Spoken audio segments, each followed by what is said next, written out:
Hello everyone. Today, I'm going to go through a quick tutorial on replacing a transfer box mount on a Mitsubishi Triton or L200 depending on where in the world you are from. Firstly, what you are going to need is a torch, a 14mm spanner and a 14mm socket, plus a ratchet to hold it. It isn't a problem if you don't, but if you have a rattle gun like the one on the right, it will be a big advantage and make the replacement go a lot quicker.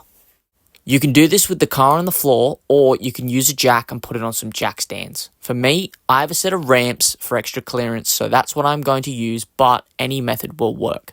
Before removing the mount, you will need to place a jack underneath the rear of the transfer box to stop it from dropping down, as trying to lift it by hand will be extremely difficult. I used a block of wood to get the required height for my jack.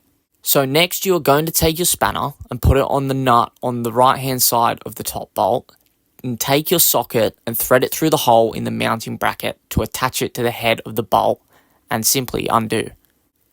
After you have done that, take the socket and attach it to the nut at the bottom and undo that as well.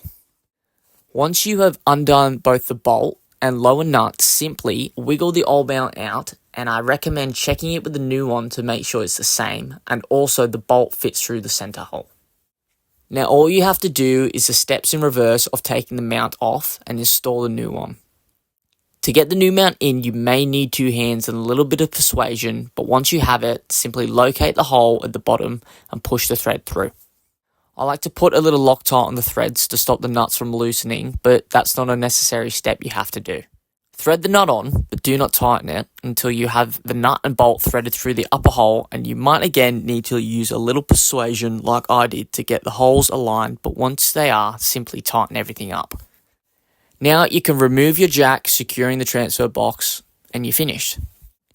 I hope I've managed to help some people out with this tutorial, and if you have any questions, chuck a comment down below and I'll get back to you with any advice that you may need with this replacement.